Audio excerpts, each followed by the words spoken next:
Hey, what's going on? Yeah, here he is.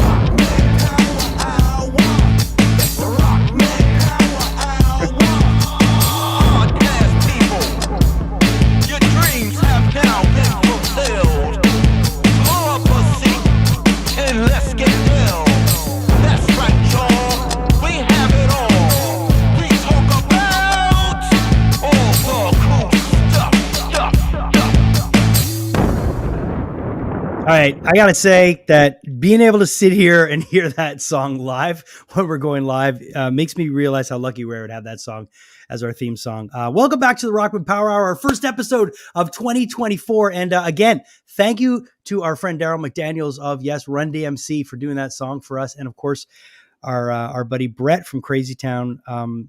That's just nuts. So yeah. And all these people with their opinions, your intro needs to be 10 seconds. Fuck you. Our intro's done by fucking Darren McDaniels, one of the guys from Crazy. Hey, I'm one of those people that say the intro's too long, so fuck you too. How's it going, Ryan? Welcome to our first episode of 2024. Yeah, man, it's kind of cool. I didn't have any New Year's resolutions until I realized that we're late doing our first episode. So here we go. Here's a resolution that I can actually pull off. You're still in Christmas mode. You look like you're stuck in Clark Griswold's No, I'm still in denial. There is a difference. You're okay. So if people don't know one thing about Ryan is one of the biggest Christmas fans that I know. You had a great Christmas. You had a great Halloween party. So you guys in your house, it's Halloween and then it's Christmas. And I don't know anyone that goes harder on both. I mean, you guys are bananas when it comes to Halloween. You're bananas when it comes to Christmas. Best Christmas party ever. Oh, thanks, man. It doesn't feel, for me, it doesn't feel like Christmas until we've gone to your Christmas party. I mean it. It's become this thing where when the tradition happens and it hits you a certain way, then you want it every year. And that was the one of the kickoffs to Christmas season for me was that. It was all downhill. But the fact that you still have your lights up behind you, but are those really? You're not really in a Christmas tree with lights. No, fuck no. That's a filter. Okay. No, man. Our house is really fun from like September until a little bit into January, and then it's sad and dark for the next few months until the cycle resumes itself. Yeah. Well, we are going to try to brighten up your January blues if you're having them with our first episode here. We decided to go live. And one of the reasons why is that around Halloween, we did a live episode and we invited guests. And usually our guests are pre-recorded interviews, but we did kind of like a live thing with 3 or 4 or 5 people, and it was awesome. So you and I were saying, why don't we do this again? Why don't we invite some guests and shoot the shit, maybe recap some of the best stuff of 2023, talk about some of the stuff we're looking forward to in 2024. And I wanted to bring a couple of people on here who I thought would be just perfect to introduce to our audience. One of them they know, and one of them they might not know, and I think they're going to really enjoy. But before we get too far with that, let's thank our sponsors who help keep the lights on here at the Rockman Power Hour. And of course, Heartbeat Hot Sauce, the heartbeat of the Rockman Power Hour. They're a wonderful hot sauce company out of Thunder Bay, Ontario. We absolutely love them. Check out this one. This is the Dark Side of the Grill. And it is a shiitake Szechuan hot sauce. What I love about these, aggressive and delicious. Shiitake Szechuan. Anyways, these guys are wonderful. We've been using this stuff forever. Not only, I feel like it's an ad for the Hair Club for Men. Not only are they a sponsor, but I'm actually a client. But I was a client of these guys before they came on board, and I absolutely love them. So check them out at heartbeathotsauce.com. Use our promo code Rockman20, and you will get 20% off your entire order. And do not flinch on this stuff. As you can see, Ryan has gotten out of the tree, and now he's got it behind him. It's dude, they have this new one called Camp Hot Sauce. Okay. And I don't know if you've tried it yet, but when you do your next order, put that one in your cart because it's amazing. I can't keep it in the house long enough. I was on the dill pickle Serrano one for a while, but dude, the Camp Heartbeat hot sauce is so good. So you got to try it. I live and die by dill pickle, man. It's part of my blood type at this point. Yeah, it's a good one. So definitely check out Heartbeat Hot Sauce. And of course, thanks to our friends over at Studio House Designs. Ryan, you're rocking one of the Freddy shirts. Yeah. And I've got the new Blair Witch Project shirt, which is just wonderful. Great screen printers and great designers out of Philadelphia who we really, really love. The movie Saltburn, which a lot of people have been talking about, Cody and Aaron decided they're going to do a Saltburn shirt, and it's dropping on Friday. Dude, the design on this thing is bananas. You haven't seen Saltburn yet, but they're doing Saltburn bath bombs.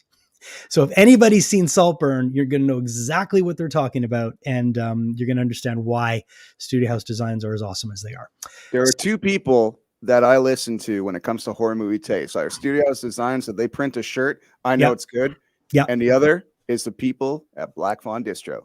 Yeah, Black Fawn Distribution, also great people. And speaking of Black Fawn, cat's out of the bag. We have got our friend Benner, who's going to be joining us. If you do not know who Benner is the CEO over at Black Fawn Distribution, and he is also one of the biggest horror and film nerds that I know.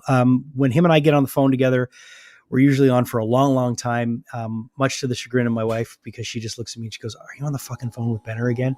And I'll call him for the stupidest thing. And then before you know it, 45 minutes have passed. So without any further ado, let's welcome our friend Benner. Hey man, what's going on? How are you, buddy? You're good? Good. Yeah, that's true. That's a true story. How this usually works is I usually text Rockman something like, "Hey man, have you heard anything about that Exorcist 4K or something like that?" And then he'll call me, like it's a quick question, right? And he'll call me right away, and we'll be talking for like 45 minutes. So that is a much to Julia's disappointment, I think. Just to add to the disappointment and chagrin, the last time we did a broadcast and everyone fucked off, you guys stayed on the line for an extra 45 minutes. Probably. And you were like, "Can I fucking go?" And I hung around and swept up. But yeah, no, it's adorable watching you guys bond over the fact that both of you guys are like the biggest advocates over physical media still. Like there's not a download in either of your souls. And I think it's really cute. And the next time you guys want to hang out after one of these things, I'll go knit or something. Yeah. So thanks for having me. I'm really stoked to be back. And of course, love the show. And I'm going to give your sponsor a bit of a shout out too, because one, I love that Blair Witch Project shirt, Rockman. Yeah. I got to get one of those. That's a film that is near and dear to my heart because I grew up, when it first came out. So I remember all the hype around it and stuff like that. So I love that design. And also Heartbeat Hot Sauce. My brother-in-law is a big hot sauce guy, and I actually got a couple of bottles of that for him for Christmas, and he loves it. So great. Yeah, I can testify to them too, for sure. Awesome. Well, thank you for joining us. So you are going to be hanging with us for the next little while, and we're going to be talking about all your favorites of 2023 and what you're looking forward to for 2024. And we are also very, very happy to have someone on the show with us today. This is someone that I met probably, I'm going to say 7 years ago now. She was on my show with a couple of my friends that have a podcast called Girls on Games. And she was brought in to be a guest on my radio show when I was working at Showm. We immediately linked up together, stayed in touch, and I always loved not only her work ethic, but just her general knowledge of pop culture and just the way she commanded the video game space. She's just awesome. She's got a great way about her. She's a former Montrealer. And she is someone who occupies a really, really, really, really good part of the pop culture space. And I'm really, really glad we have her, because I wanted to have her on the show for a while. I've been talking to her about having her on the show for a while. And when she said yes, I was like, "Oh, she's probably going to be busy." And she's like, no, I'm free. I got time. I was like, yes, we're going to bring her on the show. So without any further ado, Naomi Kyle is joining us right here on the Rockman Power Hour. Hi. Hi. Oh my gosh. What the intro, that was an amazing introduction. Thank you very much. Well, listen, you and I met, now it's gotta be like 7 years ago, right? Or maybe more. Oh my God. I want to say it was even longer than that. I think it might have been longer. Yeah. Cause I've been in the industry, oh my God, 12 years now. Yeah. So it might've been even 10. I mean, it goes a while back, but I remember my first few years in the industry and stuff. Right. So I remember you came in with Leah and Catherine. I know. From Girls on Games. Leah and Catherine. They're so sweet. They're awesome. And then we started chatting, and then you told me how much your dad was a Showm fan. So we were trying to get him into the Showm studio at one point to visit. But that ain't gonna fucking happen now. Well, no, it's not true. I can still get you into the Showm studio. I think he would still love. He still talks about it all the time. I think, we just have to coordinate it. It's like all the times that you hit me up and we're like, okay, get you on the podcast. I'm like, cool, I'm ready. And then I didn't hear back. So well, the only difference is that just busy. I own the podcast. I don't have the keys for Showm anymore. Different vibe. Yeah, different network. Yeah, well, we'll get them in there. We'll get your dad in there. But I'm glad that you were able to take the time to chat with us today. I know that you're a fan of all kinds of things when it comes to pop culture. I know you're into gaming. I know you're into movies. I know you're into music, and we're going to talk about music because you are a musician as well. I am. You did put out music a while back, which I remember we chatted back and forth, and I was really like, how are you fucking good at this too? Because you're really, really a good singer. Thank you. Yeah, I actually studied singing back in, in my college days, 2009. Was at Vanier College. I studied classical music, jazz music for vocals. And yeah, I just continued doing it kind of as a side thing. So it was cool to finally release some music. And I'm actually working on something now. So yeah, I knew you were doing more of it. That's why you're kind of quiet about it. And I was like, this is too good for her to be quiet. So, okay, I'm glad that you're working on something because honestly, dude, you got to check out Naomi's music because it's really, really good. But you also are an authority on video games. I am. You're a massive gamer. And and it's funny because when I sent out the questions to, I know Ryan games, but I sent the questions to Benner and I'm like, so I'm going to ask you if, your favorite this, favorite that, and your favorite video game of 2023. And you're like, I don't play video games. I'm like, I don't either. But I know between you and Ryan, there's enough probably video game banter to go on. But explain to me just quickly, what got you into video gaming? Like, was it an arcade? Was it a sibling? Like, what was it that got you into gaming? Because you really, really do, like, not only do you know a lot about gaming, but you really are into gaming. I really am. And I made a whole career out of it. So, I think what started us off, it's a classic story of like going to a friend's house and they have a console. Because my parents didn't have one. They kind of were also very like, go play outside, don't watch TV too much, so even just the talk of playing a video game at home is like, that was a big no. But then my parents eventually caved. We got a PlayStation 1. That was my first console, and that was my first foray into gaming. And then I pretty much kept up to speed. PlayStation for a long time, and then kind of gradually became an Xboxer. But I still play PlayStation, for the exclusives and games that they have on there. And then I just, it was always a part of like a hobby, a thing that I did, like just like watching movies and TV shows. It's just, it became a part of what I love to do. And I just got off playing Tears of the Kingdom right before this. So I'm still doing it actively now. But I wonder what Ryan plays. I would love to know. Tears of the Kingdom. Really? Okay, perfect. I cleaned myself up an hour and a half ago. I look like the Unabomber. Like, I was in full Gollum mode, and Tears of the Kingdom was my precious.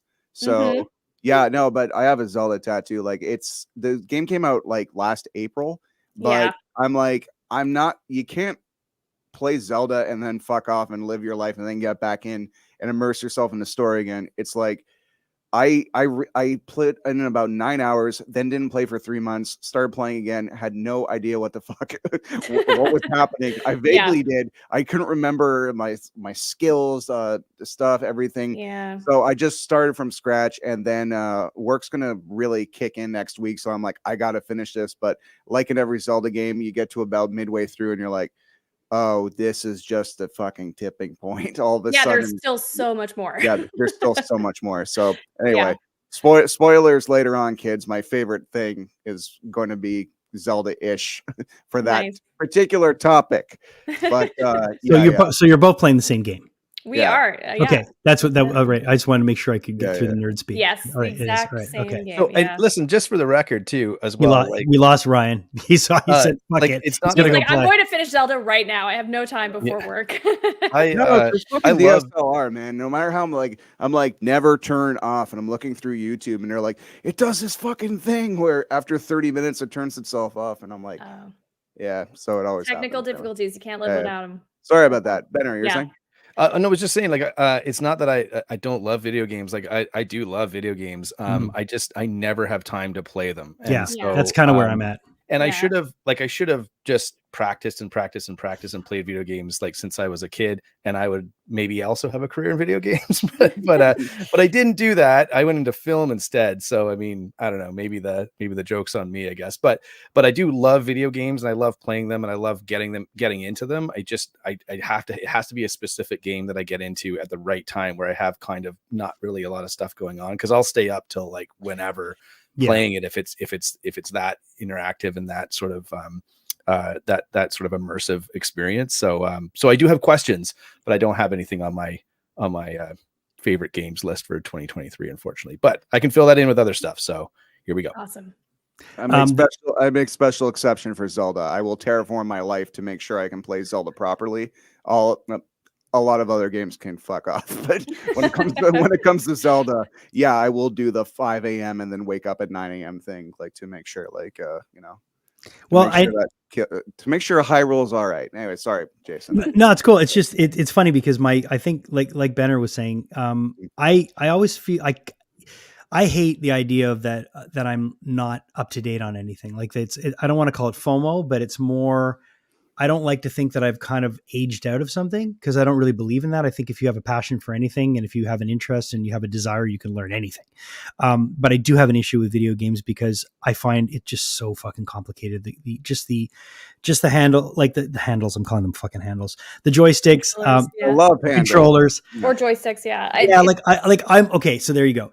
I'm good with, I guess that my son calls them button mashers. So when like there was that that DC, that like 2-dimensional fighting game, Injustice. Oh yeah, Injustice: Gods Among Us. Yeah, that I really really liked because I thought that was that was easy to play and those finishing moves and all that, and like it's like kind of like a Mortal Kombat thing. I can fuck with that, but as soon as you start going like this and you're moving around, I know that's where it gets exciting. Like my son got the new Spider-Man game, and I didn't see him for 3 days. Yeah, it was just like, where are you? And he bought he got the big one. He got the Venom statue and everything, and this thing was pre-ordered for a year. So I understand the passion behind it, and I know that like it is the leading entertainment vehicle right now in the world. Yeah, it's surpassed film, surpassed everything. So but I do have to find a way to just kind of to get into it. I got to find I don't know if it's the gateway game that's going to grab me. I think that's what we need to find is like, what's a game to introduce you to get you like, that's easy to access. Isn't like too daunting and that you can get into. Yeah. My son was telling me there's a game like that's out there. We'll find it. Well, my son told me Last of Us would have been a good one. It's a story-based game. Anything story-based, because if you're thinking about it, it's like a movie. It's like you're playing a movie, so you're following the characters as you go along, and that helps. It does very much give you a really in-depth tutorial at the start too, so it really gets you used to like the mechanics and everything. But yeah, that's just video games for you. They're so complex, but there's so many different varied versions. Like you could still do. I bet you'd crush at like a platformer or something like that. Okay. Yeah. All right. I'll take your word for it. So send me some suggestions. And if anybody's listening and if they've got any ideas, let us know. We're trying to throw comments up there. So I mean, listen, I hate to sound like the old guy, but I feel like the old guy when it comes to video games. And I did used to like bass fishing on the Sega. Yeah. I remember it was the Sega, well, not the Sega Genesis, the one that came after. Because when I was on Ozfest in 2000, Sega was one of the title sponsors and they were giving consoles to everybody. Sega Dreamcast. Oh, yeah. Dreamcast. Right. So it was the Sega Dreamcast. And I remember we had a bass fishing game and I was addicted to that. So that I did. And I had the little reel and everything. And that was awesome. Maybe Animal Crossing, because there's fishing in Animal Crossing. You would love that. Yeah, but I wouldn't fish now because I'm vegetarian. No. Anyways. Okay. Forget. All right. Virtual fishing. Virtual fishing, right? Okay. So we're going to, we decided to put together a list of questions for all of our guests and for Ryan and myself as well. Kind of recap what we like the most in 2023. A lot of people are doing their best of 2023 lists before the year ended. I know we're a little late to the party, but I think the dust is settled and it's gotten me a chance after seeing so many other people's lists to really, really compile what I liked the most, because sometimes I've got my top ones and I'll be like, oh shit, I forgot that came out in January or whatever. But this year was an incredible year for me, for music, for movies, for shows. And obviously you guys will have some information and some feedback on games, but I wanted to start off with everybody's favorite movie of 2023. If you can't narrow it down to one, it's okay. If you have a couple that you want to mention, but I wanted to know, and it doesn't have to be your top one, but one that you really, really enjoyed, one that you can speak to, and one that just stuck with you. So I'm going to start with you, Benner. Sure. Yeah. So I think, I think my favorite film of 2023, and I thought a lot about this, but I gotta say, it's hard for me to break it down to one particular film. So I'll throw a couple out there. My favorite dramatic film, I think, was Oppenheimer. I think I'm a big Christopher Nolan fan. That's no surprise to anybody. But I think, the more I thought about it, the more I really did feel like it's probably the best movie of the year. I think it's in the front running for the Oscars as well. Of course, the Golden Globes is whatever you feel about the Golden Globes, but it is a good precursor to what's going to happen at the Oscars, and I think it's probably going to clean up as well. My favorite sort of like action film, or big like kind of tentpole film, and we'll get into this too because I think there's a big conversation to be had about big tentpole films. But my favorite of the year was Godzilla -1. I think it's one of the best. So I'm going to see that tomorrow with my son. Okay, so no spoilers. No spoilers. But he's told me he's seen it and he's going to see it a second time with me. It's excellent. Listen, I didn't see it in IMAX and I regret it. So if you get a chance, go and see it in IMAX. I would do that for sure. And I think my favorite horror movie of the year is probably Talk to Me, which I just recently saw. And the reason for that is because in Guelph, which is where I am based out of, it didn't actually come to the theater, or was here for like a week and I missed it. So I wanted to kind of sit down and sort of have a kind of a horror experience with, you make popcorn, you watch it with a couple people and have that sort of interactive horror experience. I love that film. I think it's an exceptionally well done movie. And the more and more I look at my list is, and there's a couple of honorable mentions on there. I won't take up too much time, but I think that Oppenheimer, Godzilla -1, as well as Talk to Me, all films that weren't made for a ridiculous amount of money, exceeded expectations, and also just delivered fairly concise. I mean, Oppenheimer is 3 hours. I know that, but fairly concise narratives and films that kind of connected with audiences around there. So I do feel like there's a story there for sure. And I hope it continues in 2024, because I think we did see kind of like death of like the $250-300 million film. And I think that's a good thing. I really do, because I think it gives more opportunities and more of that cash to be spread around to smaller films and smaller, production houses and stuff to get stuff off the ground. And I'm a little biased, obviously, because I work with smaller film production houses, but I do feel like it's definitely that was the big story for me coming out of 2023, were these smaller productions that didn't have a lot of cash behind them, but that really kind of punctuated and told great cohesive stories with interesting characters and interesting acting performances and interesting arcs. And that's something I look for in films all the time now. And these films, I think, for sure delivered. Nice. Cool. Naomi? Yeah. All right. Well, it's hard to top Oppenheimer. I know that one's super huge, but for me, it was Dungeons and Dragons: Honor Among Thieves. Nice. Yeah, that movie rules. I thought it was just a total. It's one of those movies where you didn't expect it to be as good. It had no business being as good as it was. Right. And it was hilarious. I'm kind of a self-proclaimed pine nut, so I understand the Chris Pine hype, but he was great in this. He like sung at one point. I thought all the characters were really funny. There was so many, like if you play D&D, there was so many meta jokes that like you really, I've like rewatched this 4 times at this point. Like I watched it over the Christmas break again, and there's still things that I'm finding where I'm like, oh, that's the thing in this part of the game. And it was just so well crafted and funny. And yeah, just I also love that it was made by a former Freaks and Geeks. If you ever watched that show, one of the cast members of that helped direct and write it. I forget his name. I think it's Michael something. But yeah, who played Sam. And that's right. Oh God, I know it. And he plays D himself, so it comes from like a real authentic place. And they just did right by like that whole franchise. So I'm hopeful that they make a second one. I don't know, like in terms of budget, how much it costs, because you were talking about budget earlier, but that was a standout for me. I just keep like, it's immediately my go-to. Like that was the most fun watching a movie that I had in 2023. But you were talking about like lower budget films, and it brought to mind Renfield. I don't know if you guys saw that. Yeah, I saw Renfield. Yeah, that one was hilarious. It was fun. Stellar cast. Obviously, Nick Cage is amazing in it, and it's gory, it's horror, it's very funny. It's about, it's kind of got a angle of like mental health and like dealing with toxic relationships. And I always love that angle when it comes to content these days. I love that it kind of inserts itself in a lot of different storylines these days. So yeah, I liked that one. I didn't expect to like it as much as I did, because I don't know. I do okay with gore and horror, but I'm like, I'm always trepidatious. It has to be a certain type of way. It has to have like a humorous angle. Otherwise, I can't stand watching it. But yeah. like something like Zombieland. Yeah, or a Cabin in the Woods, like kind of that. Like then I can ease up and I'm not like anxious the whole time. But yeah, I thought that one was a really standout, like unexpected, really fun movie from 2023. Besides that, Barbie, I mean, I'm wearing pink. I might as well mention it. But yeah, my top was Dungeons. I think like Renfield, Barbie, honorable mention. I rewatched Barbie on a flight recently, and that one's just so lighthearted and,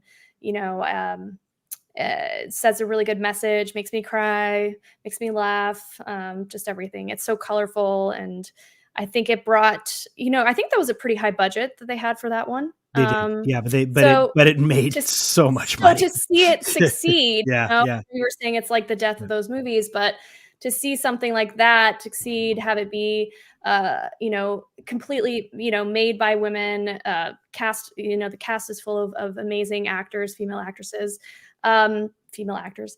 They just really knocked it out of the park, and it was just nice to see something that didn't take itself too seriously, and then it won a bunch of awards too. Yeah. So it was just it was very cool. And I didn't grow up loving Barbies my whole life, but I did have the occasional Barbie here and there, and as a woman, it was just cool to have something that wasn't just directed for a male audience, but something that was really geared towards female audience, but also like that men enjoyed. My husband loved that movie to death and still talks about it to this day. So yeah, there's a lot to say about that one. Nice. Self-admittedly, I didn't see Barbie. I haven't seen it yet, so I'm hoping to catch it on 4K for sure. But it's really like I wanted to do Barbenheimer for sure. I thought that was combo. One of the biggest stories in 2023. But nobody wanted to do that, so she didn't end up seeing it in the theater. But yeah, I think just to add on to that, they did a poll. I can't remember who did it, but they had said a lot of women hadn't gone to the theater since the pandemic, and this was the movie that sort of kind of brought them back, and it was like it was an event, right? And I think that's the same can be said in a different sense to Oppenheimer as well, which was like a 3-hour like biopic on set around World War II is not supposed to be a big summer tentpole movie that grosses $1 billion. And you could make the argument and say that Barbie wasn't supposed to be this movie that would connect in a certain way and make I think it made 1.5 billion worldwide, and both achieved those goals. So it's just an interesting dynamic, I think, that we saw over the summer. Ryan, have you seen Barbie? No, I haven't seen Barbie or Oppenheimer. There's a lot of stuff. I looked through, even though I fucking hate Rotten Tomatoes with every fiber of my being, because I don't like it when a bunch of critics that you don't know what they like what I like about especially gamers on YouTube, or like what Black Fawn Distro does, is that I have an idea of the types of movies you guys like, and you also kind of say, well, this is what, if you like this movie, this is the type of movie for you. Right. When it's Rotten Tomatoes and it's just numbers and you're putting a numeric value on something, seriously, look at Rotten Tomatoes, look at your favorite movies from when you were a kid, and see the dog shit scores they give them to you, and imagine that you would have deprived your life of the love of this movie because some 12 assholes you've never met or don't know what they like didn't like it, Yeah, well, it's so true. The thing with it's funny because I was late to the party with Barbie. I saw it with my daughter and with my wife here. We watched it at home, and this is like it's not even an issue that I had with the movie, because I didn't have any issue with the movie. I loved the first half of the movie, and as soon as they went to the real world, I was like, oh man, like I much prefer Barbie Land. Yeah, I want to live in Barbie Land. I like Barbie Land because everyone gets along, like no one's arguing, like it seems like all the women supported each other. And then they get to the real world and it's like ick. And then I really didn't like when, then the guys come and take over Barbie Land and then they have their say. And I was just like, but then, I guess I just kind of would prefer, I mean, I say this to my wife all the time. I'm one of these people that really thinks that women should be running things a lot more than men. I mean, men have had their chance. It's like, get the fuck out of the way now.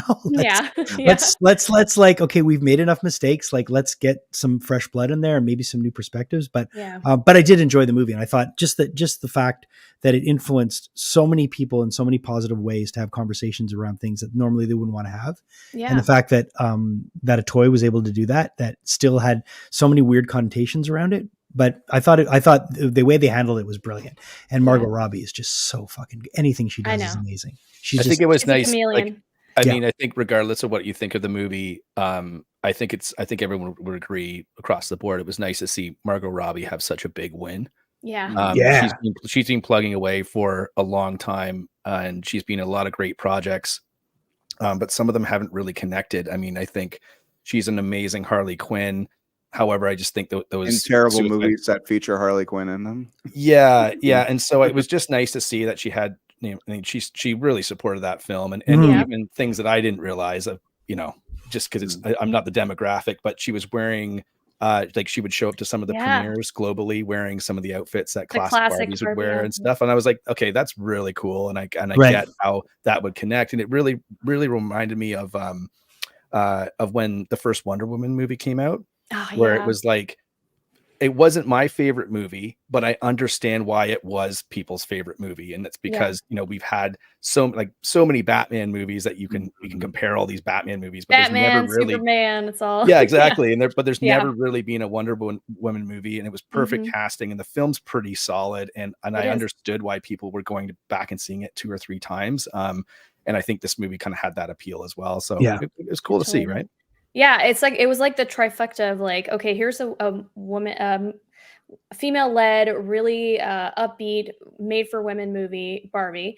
Then you have Oppenheimer, made for the dudes. And then you have, which we haven't mentioned yet, but Super Mario Brothers, the movie, was for kids. So it's like everyone got a little bit of something this year that like, and it was an event, like you did talk about, like the event of these movies. Like when Super Mario Brothers came out, I think it was like during Easter. And so of course all the families took their kids to see Super Mario Brothers, everyone was together. So it was just this big event for each one of those. I call them like the 2023 trifecta of like movies. And they all were hugely successful, at the box office. So it was nice to see that. It was, I think we needed, and Margot Robbie spoke to this about, during her speech at the awards the other day.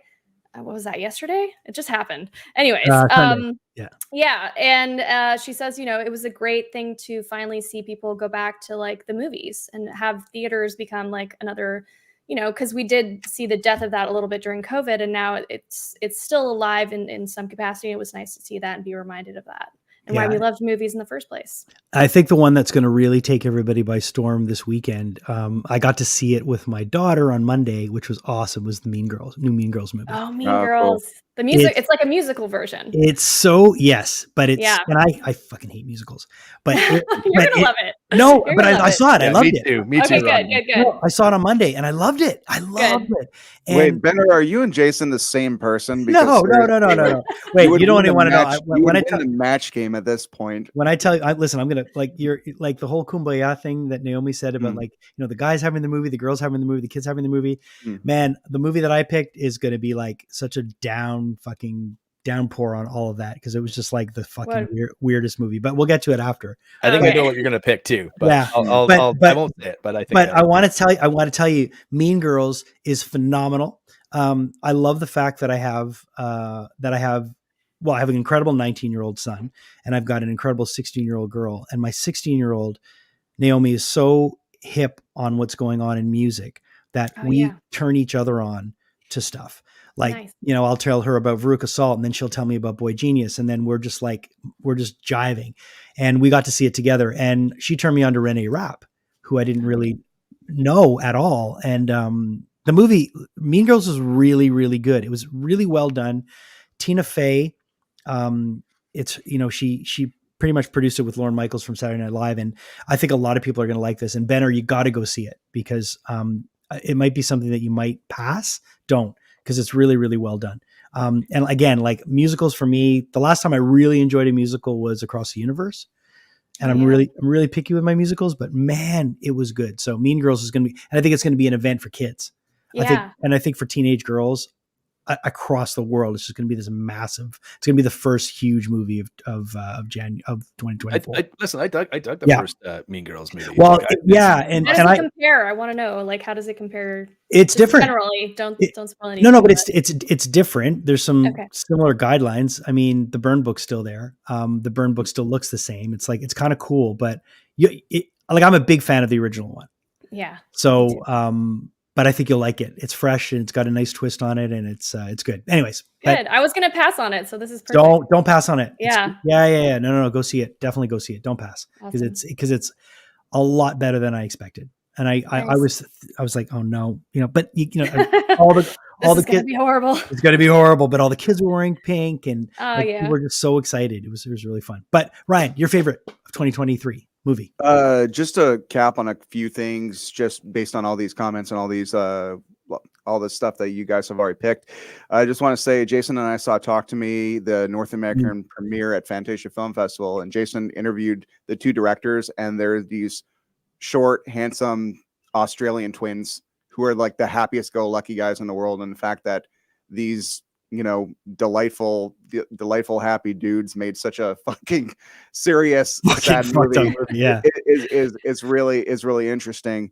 And it was such an experience seeing like a movie before anybody else, but in that Fantasia audience, and just knowing like this will flick a switch in the horror world. And you see it a few weeks before, and you're just like, you're waiting in anticipation. You're like, I hope they feel the way we did. And I gotta say, when you see sometimes advanced screenings, Jason and I, sometimes we see press screenings with people who are kind of jaded, too cool for school, and you don't get a lot out of it, especially from the room. Then there's the screenings that, like, from work, where Comic-Con will give a bunch of fans the tickets. I remember seeing The Flash in advance, like really in advance, maybe like 3 weeks in advance. And Jason even saw it before me. And our reaction to the movie was like, holy crap, look at this thing. They pulled it off. It's all this stuff, all these cameos, amazing. I can't wait for the nerd world to see it. And then it comes out and gets eviscerated, and review bombed and all this other stuff. And you're like, man, imagine if I let these assholes somehow prevent me from feeling the way I did in that screening. I felt alive. I felt like every cell in my body was like, this is why movies exist. And I want to see Michael Keaton punch somebody in the face, not so stiff, like in a big rubber suit. And The Flash did that all for me. And I really, really liked it. And it's almost kind of like disappointing, because you want everybody to like, to get on the train. To like, oh man, I felt so good. Do you guys feel good? No, it sucked. CGI terrible. Yeah. And I'm just like, I'm just so grateful that I had those blissful 3 weeks before the world kind of showed up and ruined everything and pissed in my cereal. So to the 3 weeks I saw The Flash before everybody. That was your favorite 2023 movie? No, there's a few actually. Well, I just want to say before you move on that I'm with you, Ryan. I loved that movie. Me too. But we all did. You like Flash better? I hated it. Oh fuck! Shit. Covering all right. So, here's the thing about The Flash. Here's the thing about The Flash. I love seeing Michael Keaton, and I knew there was going to be problems with the film just because they had already bailed on the DC EU or whatever the extended universe, right? Yeah. But I was cautiously optimistic. I just felt like it felt like someone had hacked that movie up, and I just feel like I really feel bad for Andy Muschietti, because I really am a big fan of his. I love the It movies, like love them. Same. And I just felt like some of the gags were really funny. I laughed in the theater for sure. But having thought about it, it was like one of those things where I was just like, okay, this is really cool, and all these components are here. And I loved how Michael Shannon showed up for no reason. Spoilers, but like but I just felt, and I loved Michael Keaton, of course, like who doesn't, right? So but I just felt like it was like this, I don't know, I don't think they knew what to do with it because there are a bunch of reshoots too, I heard. And again, it's just post-production. It's hard. And I think listen, let me tell you something too. I talked to Rockman when he saw this movie in those 3 weeks, and he was like, dude, you are not prepared for this movie. I didn't realize that. So I think I might have gone in overhyped a bit, but sorry. I don't know. I just felt it didn't really connect, and I for me at least, and which is unfortunate, because I just felt like I felt there was a better movie here that Yeah. they could have made, and I think some of the CGI I think wasn't done. I think it kind of got rolled out because they were like, we're done spending money on this. And You're I don't probably right. necessarily think that that's the filmmaker's fault. I think it was just they did their best to say, hey, this is kind of how what did Andy Machete say? He was like, this is how we designed it and this is how they're supposed to look. But I just think that was covering for the studio, which is a credit to him because I think he's going to take a lot of the heat for it, or has taken a lot of the heat for it. But I don't know. I'm still excited to see. I think he's doing the Batman movie, right? He's doing the next Batman movie under James Gunn's relaunch universe. So I am still excited to see that. Dude, listen, he's very talented. And he apparently, I know a couple of people that actually worked on the series set. Don't know them well, but I did ask them. I said, how was the experience and stuff like that? And they said he was an awesome person to work Dude, for. I've interviewed him 3 times. Yeah. So wow. So I felt bad, but if I'm honest, I did not like the film, but I think there's a lot of external factors that were working against it. But having said that, I do feel that was the start of like the death of superhero movies as we know them. I think they're going to return, but that was the first one that kind of rolled out this year. That was like, it's not going to do that. It's not going to do as well as we expected, but it's not going to do horrible, right? And it did atrocious. Yeah. And I think following that, I think you saw that with the Marvels, and you saw it with Aquaman 2. Yeah. And there's another one I'm forgetting in there. Guardians 3 did well, but I mean, I think I love that one too. Again, I think it comes back to the fact that like these aren't event movies anymore, right? Like, I mean, I think when you look at Oppenheimer, Barbie, they're event movies because they're new and they're rare and people haven't seen them before. Whereas like once you're on like the MCU part, 33, it's really hard to generate that sort of excitement again. And they got some work ahead of them for sure to make these superhero movies make the most money. And sorry, one last thing. I think my point being is like they need to get back to making movies for.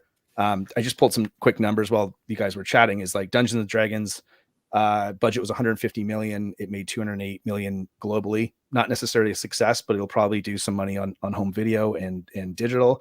Barbie was 150 million as well. Obviously made 1.5 billion, and then Talk to Me was made for like 4.5 million, and it made 92 million worldwide. Boom. Yeah. So that's not accounting for advertising. Usually your advertising budget is double what the budget is. So I mean, so again, if you looked at Barbie, it'd be like 150 million production budget, then plus 150 million for advertising. So 300 million, you're doing well. And that movie is doing phenomenal, probably on digital and Blu-ray and all that stuff, especially over the Christmas time. So again, I think it's just, if any of those movies were like 300 million plus like another 300 million advertising, you're looking at, devastating losses as opposed to like really robust revenues. So I think that that's something that's telling. And also just going back to Talk to Me, horror is always a moneymaker for these studios. They put out anything that is relatively decent. It costs them maybe, let's say, anywhere between, let's say 3 million and 20 million to put something out. And it usually does quite well, like usually double, triple, quadruple that consistently. So I'm hoping as a horror fan that's where some of that money sort of gets filtered into some of these other genres. So we can kind of see some new filmmakers, some new voices, and some new stories being told. That's definitely true. I'm just going to like quickly say just some of the list, but for the record, I saw Super Mario Bros. For my birthday this year when I was like when I turned 39. I lived near a movie theater. I thought you were going to say when I turned 13. Yeah, when I turned 13 5 minutes ago. No, when I turned 39, I met up with a bunch of friends at a movie theater near my house, and we just spent like, I'm like, hey, this is the schedule. Come wherever you want. 1 movie, 2 movie, 3 movie, whatever. We're starting off with Dungeons and Dragons. Then we're watching Super Mario, and then we're capping it off with in suspense. Oh my god, the timing of that could have been right? more perfect. Fucking hell. Anyway. And this is why I got the Elgato camera. This is why I got the Elgato camera that Naomi the third told one, me to get. And we kept it all off with Evil Dead Rise. And it's so we see Dungeons and Dragons, and like Naomi said, like it has no business being as good as it is. It's everything that Phase 1 Marvel was. Where it's like when you're watching it, you're like, this is a great Avengers movie. But as someone who never plays D&D ever, I've never played a full D&D game in my fucking life, and I can't sit down, I can't play it. But this movie is awesome. Yeah, it's a great use of characters and a great use of a team. Like every person there complements or challenges the other person that they're supposedly working with. And as a result, all the dialogue is even better because everybody, like in the actual game or any RPG video game, has a unique ability to bring something to it. So that's why I thought Dungeons and Dragons was so great. Even though I would have loved it if Charles Martinet was given the opportunity to voice Super Mario in a dramatic sense, because Charles is a great actor. He's a great actor, and had they given him the he can do a lot more than just a silly voice. He could make Mario sound like Sora Laurence Olivier if he wanted to. Like he's awesome. Yeah. And then Evil Dead Rise, by then I had a few in me, so I liked it apparently a lot more than the internet did. So that was a really magical day. It was really nice to see all those. But I got to say, my favorite movie, it just trickled in at the end of the year. It's The Iron Claw. I like. I haven't seen it yet. Good. I know the Von Erichs from Dark Side of the Ring, so I knew going in, I'm like, oh, this is like watching Bambi's mom die for 3 hours. Like this is going to be brutal. and the first time I saw it was with Jason here, and I was supposed to see it with my best bud, and who's also named Jason actually, and you know, he's a dad of 3 and schedules are tight, so you know, we had to wait and all that, but I didn't want to tell him I had already seen it because he's like, we're going to see it, right? We're going to see it. Like, I'm a dad. This is important.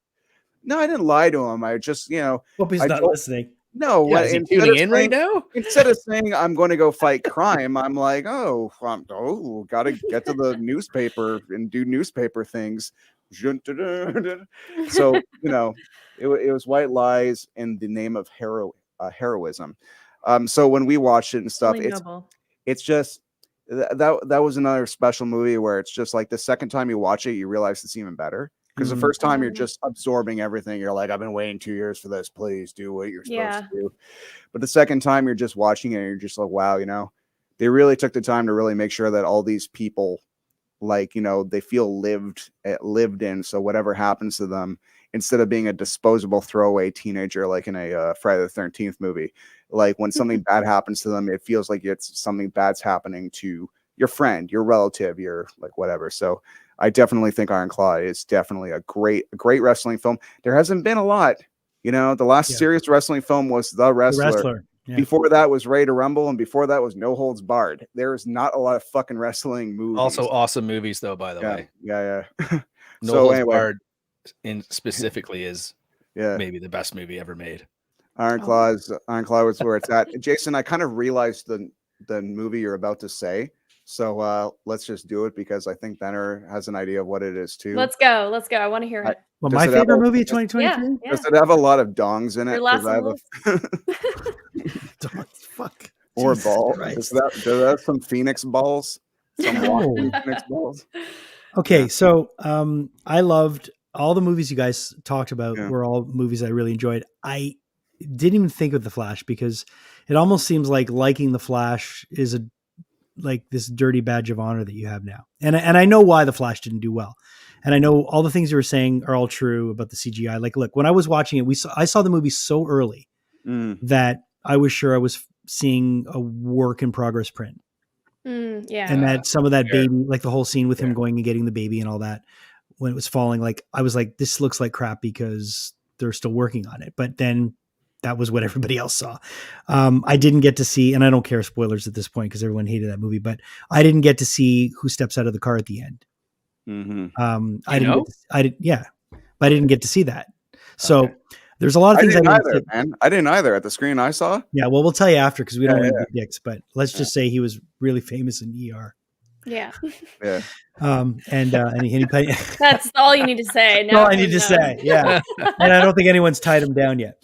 But this is the thing. The movie wasn't that bad. The movie was actually really, really good. But the movie took a beating because of what was going on with the main actor. And let's be honest. It was because no one wanted to like that movie. And it was the movie was canceled. And that's okay. It happens. It's what it is. But I think it's one of these movies that will gain a cult following in 10 years.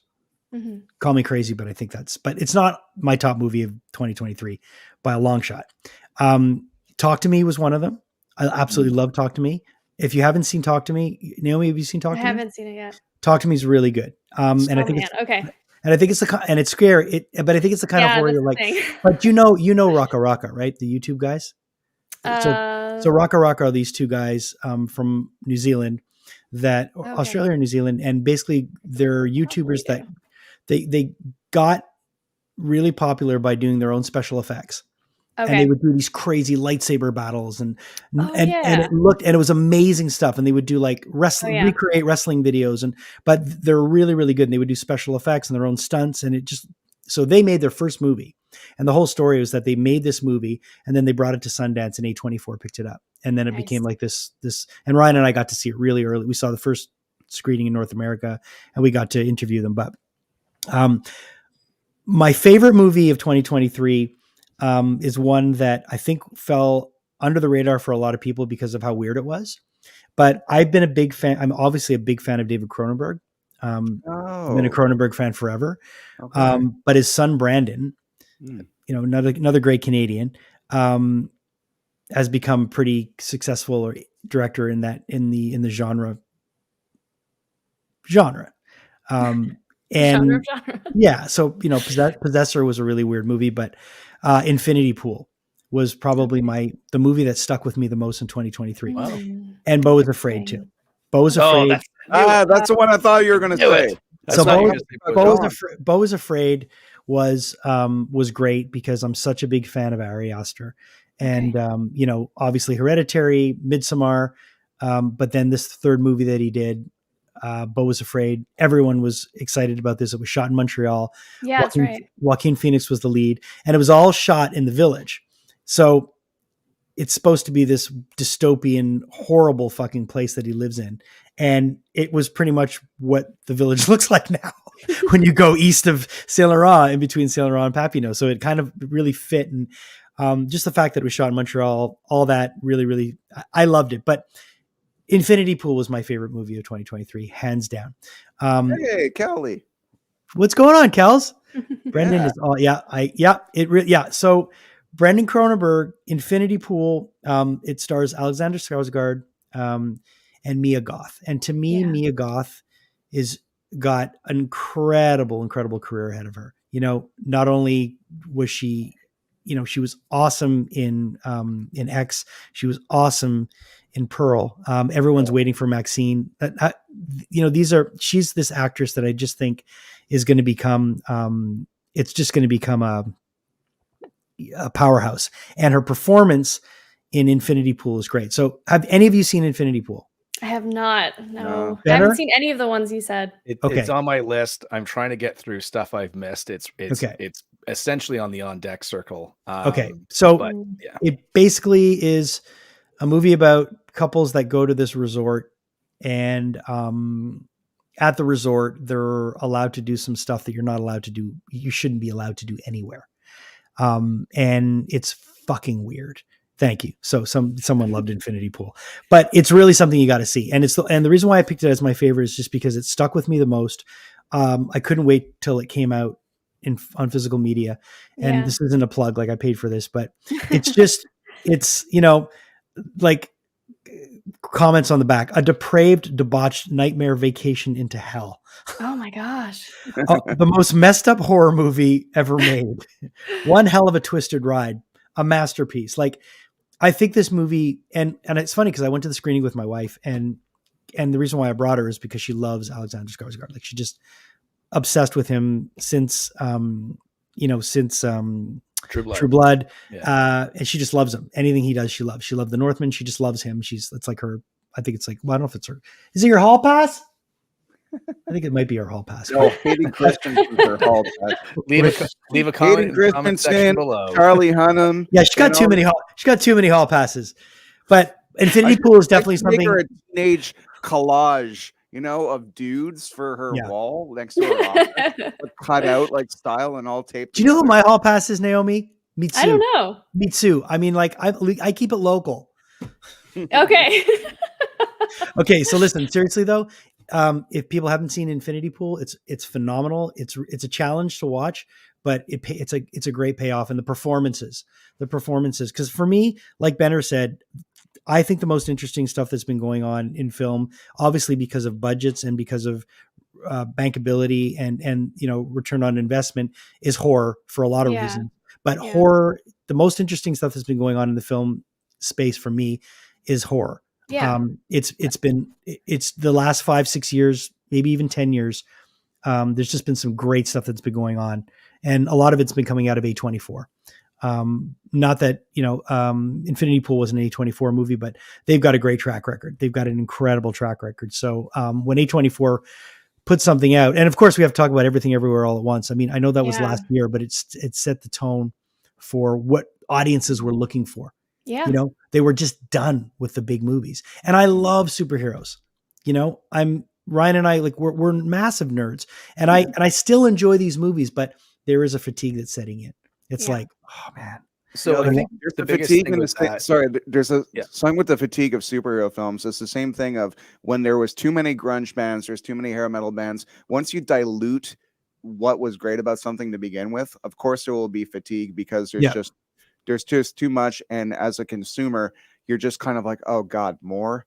Because once you've tasted a few bad things, all of a sudden your general enthusiasm and taste for all of it wanes. So like, there is still some great fucking superhero stuff, and we'll get into it when we talk about the TV shows. But if there's superhero fatigue in the cinemas, there is definitely not superhero fatigue when it comes to Amazon Prime shows, at least. But anyway, like, I think the biggest thing with that is that it kind of goes back to like the classic horror movies. So take like the vampires or werewolves and stuff, and it was like, that's already, it has such a history to those components in horror. So when you're making like a new vampire film or anything like that, it's like, what are you adding to the genre? Like, I mean, obviously the rules are there, and but what are you bringing that's a little bit different that makes it interesting again? And I think that, Ryan, you just said about bands, it's like same thing with bands. Like, you can hear something, you can hear influences, and you like those bands, but like, what are they doing that's like a little bit different? And if it's just a carbon copy, then why am I listening to this? I'll just go listen to the original, which is obviously better. So, and I think that's what's happening with superhero movies, is that they are just carbon copies of each other, and none of them are doing anything that's like brand new. I mean, the reason that The Dark Knight is so popular is it's a great fucking movie. But at the same time, it was doing something that was so much different. I mean, Batman Begins, for me, like, I saw Batman Begins, and I was so floored by how gritty and how realistic it was. I went back to the theater and I saw it again the very next night. And then Dark Knight came out, and I was like, oh my God. Like the Nolan trilogy was just great. And that was the thing that kicked it off. Like, Dark Knight was the film that hit $1 billion worldwide. And everyone was like, oh my goodness, we can do this too. And like, Iron Man came out originally around that same time as well. So I think, like, again, it's just like, it's laziness on the studios, and I can't necessarily fault them too much, because if you have a machine in your basement and every time you feed in $250, a couple days later, $100 or like $1,000 pops out, you're going to go there every day, right? And do it. So I can't fault them too much for it, but I think, I mean, again, it's your audience. The people vote with their dollar, and if people aren't going to see films in the theater, then you have a problem, and you need to reinvent. You need to get you need to kind of rethink how you're releasing stuff. So I think that's the big thing. And also, just speaking to A24, Talk to Me, Iron Claw, Beau is Afraid, all A24 films. Rockman, I think you mentioned Northman as well, another A24 film. Oh, fuck, I gotta see that still. Fuck. Like, all these films, like, they're really kind of doing and with Iron Claw, I was really interested in that. Like, I don't know actually the story behind why they picked that up or why they developed it or whatever, because it seems really, really off brand for them. But obviously it's getting lots and lots of great reviews and that sort of stuff. It kind of reminds me of like when Blumhouse did Whiplash a few years ago. Sure. Oh man, like, I can see why you got involved with this film, because the script is so tight, the characters are so tight. So I'm really pumped to see Iron Claw. I'm a huge wrestling fan myself. And again, it's like, what are you bringing to the genre? There aren't a lot of great wrestling films. And there's a lot of films featuring wrestlers, but not actually a lot of great wrestling films. And so I'm really intrigued to see that one for sure. Cool. All right. So let's move to our favorite album of 2023? Favorite music? It could be maybe it could be anything really, but what music really spoke to you in 2023? So let's start with you, Naomi. Okay, yeah, I don't know if it's an album. I think it's Okay. more like an EP or anyways, they call it the mini mix volume 3, and it's Magdalena Bay. I don't know if you guys are familiar with No. them. Okay. They're Taking a notes. huh? I'm taking notes. Oh yeah, take some notes. Yeah. So I would describe them as like a synth electronic pop kind of Cool. band. They're two people out of Miami. They're based out of Los Angeles though. They Okay. have just listen to their whole catalog. They are kind of, I don't know how to describe them, but there's a nice color, like essence of video games in their music that I really like. They are gamers. They play like Nintendo games. And the mini mix in particular, their song "Wandering Eyes" is incredible. I think you'd like it, Jason, because it's a bit more. It's got guitar, like it's a bit more classic, you know. Okay. But yeah, they're very poppy. I mean, if you're into that sort of thing, I'd say check them out. But yeah, they released the mini mix, I believe, like at the top of last year, and it just like took me for a ride. Their whole album before that, which was Mercurial Worlds, is, I think, in of itself like a very just beautifully crafted like album. Like every song hits, every song's great. Like it kind of loops too. It's like one of those albums that the first song kind of connects to the last one. Yeah, I love that. Yeah, and it tells cool. a story. Like there's something really magical, and I think they're doing something really cool that not a lot of people are doing right now in music. And they're not super big. Like I don't know. They do play shows and they tour and stuff, but they're definitely not mainstream, I would call them. But yeah, check them out. They're really good. Awesome. Yeah. I'm like their spokesperson. I don't hear a lot of people talk about them. So. No, but that's when you like a band that nobody likes, and they become yours, and then you see them. Yeah. It's just so nice to share that, and then to see the trajectory and see them blow up, and not get mad about it. Yeah, we're all at an age now where it's not that they sold out; they succeeded. Exactly. What was the name? What was the name of the group again? So Magdalena Bay. Okay. Oh, cool. Yeah, and their song, the song that put me on them was Cherry, spelled Chaeri. And then their song "You Lose," like "You Lose!" is like so video game like heavy and like cool and kind of rock and punk mixed with pop. Okay. It's just really fun. So those are just some of the standout songs from their catalog. They've done a lot of different songs, and I don't know all their albums, but Mercurial Worlds, like definitely check it out. And then their most recent one, Mini Mix Volume 3. Awesome. Yeah. Ryan. Let's go, Ryan. Dude, I there's like something like I'm it takes a long time to make a video podcast every single week, especially when it's almost an hour long and it's video. Benner, you know this. It's like God, bitter much? No. So all these people come on the show and they talk about this album they came out, and I'm like trying to remember these albums, and I'm just like, right, every other week somebody's telling us about something awesome, and I'm looking and I'm like looking at the like who put out albums in 2023, dude. Bands I did not know still existed put an album out in 2023. It has got to be a Guinness World Book of Records of how many fucking people released music in 2023, and it was intimidating to try to jump on this and pretend and remember that I like music. And I was finally listening to this Blink-182 album because you know Blink-182 came out. I was like 15 when Blink-182 came out. We went to HMV to meet them and shit, and there was this guy I didn't recognize, and there was a picture in the paper, and we're like, I had nothing else to autograph, and their drummer at the time was named Scott, and I'm like, I hand this bald guy with a bunch of tattoos. I'm like, who the fuck is this guy? This guy isn't Scott. Anyway, yeah. So I have a Travis Barker autograph on the wrong drummer photo, and Travis Barker would go on to be the John Bonham of his generation, like the most influential, famous drummers in the world, still is to this day. And it's just kind of funny that my autograph is essentially useless because it's on the wrong guy. No, I don't know. I think someone would buy that for a lot of cash, man. So no, I mean, well, you're describing in the band you were just talking about, which by the way checks all my boxes. So I'm definitely going to be looking that up. Yeah, listen to them. Yeah. Female vocalist, by the way. I guess didn't mention that, but yeah. So they have a song on the new album called Blink Wave that sounds exactly like what you're describing, and it's probably my favorite song on the entire record, where it like literally sounds like a new wave like / Cure song. It's really good. And just to say, like, I've seen a lot of bands get back together, and look, I love Motley Crue, but fuck, like, sometimes they'll put out some new stuff and they'll have a good song or two and stuff, but in general, if they put out a full album, it's not all gonna be great. Sorry guys, it is what it is. But in general, I love Motley Crue, but that's just what it is.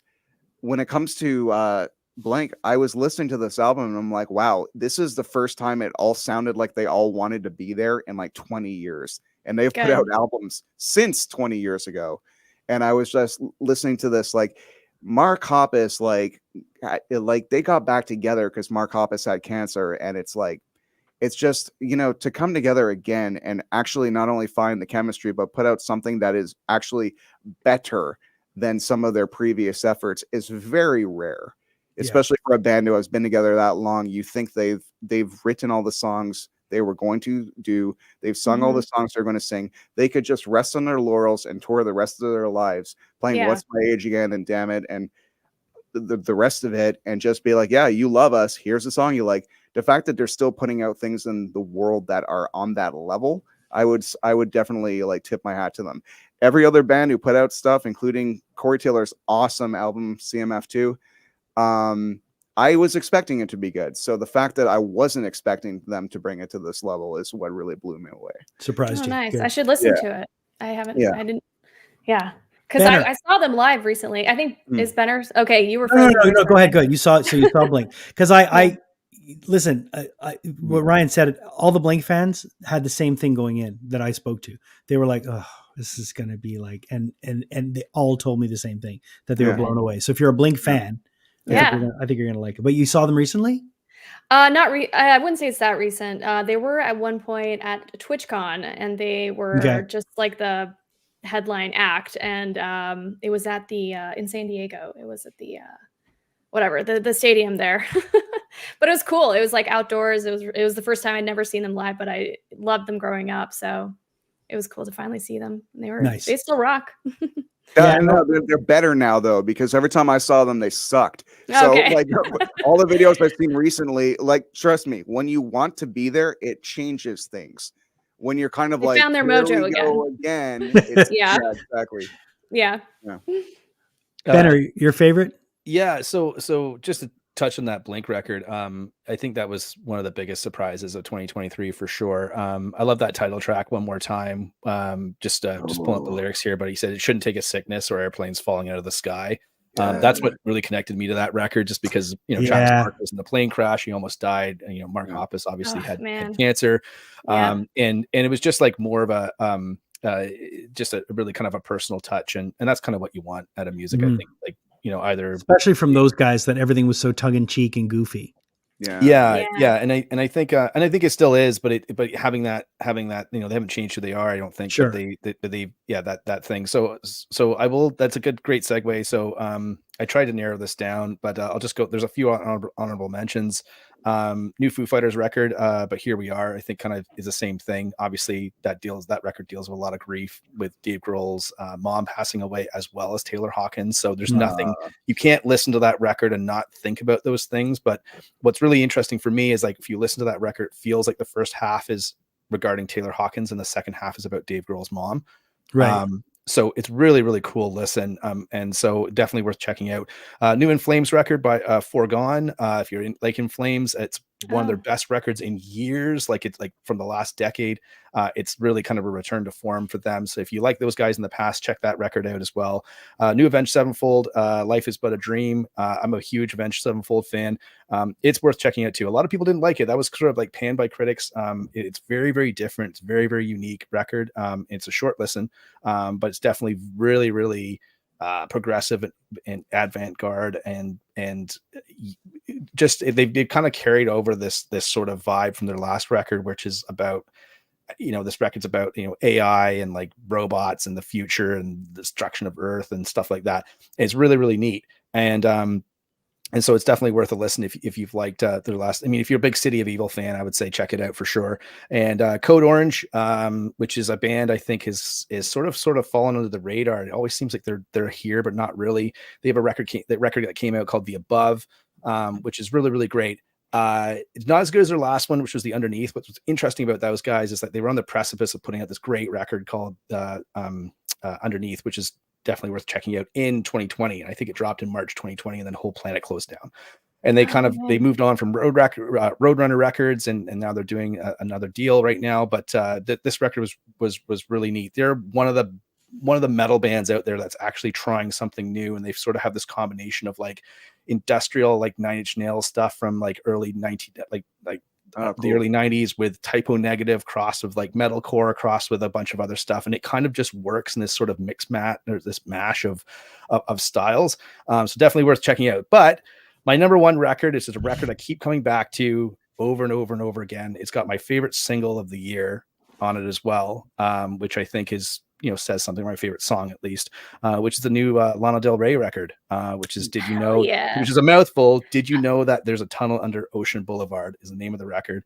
My favorite song of the year is a track called A&W off that record. And it's just a fantastic sort of like autobiographical, almost like a concept album. It's a really trippy record. I kept going back to it and back to it and back to it when I was just wanted to put something on. So I think that's my number one. That's my record of the year. And I really do feel it's one worth checking out. It's probably one of the best entries in her entire catalog. And it might even be her best, to be honest. Like, I'm not sure how I would rank them, but for me, I thought it was like, it's once you put that record on and you get to the end of it and you listen to all the tracks, you really do feel like you sort of know the person a little bit more. And again, coming back to that personal connection that you have with talking, like listening to someone sort of bare their soul a little bit, and it feels authentic and honest and sad and like fearful as well, all in one piece of music. So that's my number one pick. Check it out. Agree with me or don't agree with me. Sound off in the comments below. No, come on, man. No, you sold me. I'm going to listen to that one for sure. Nice. Yeah, it's great.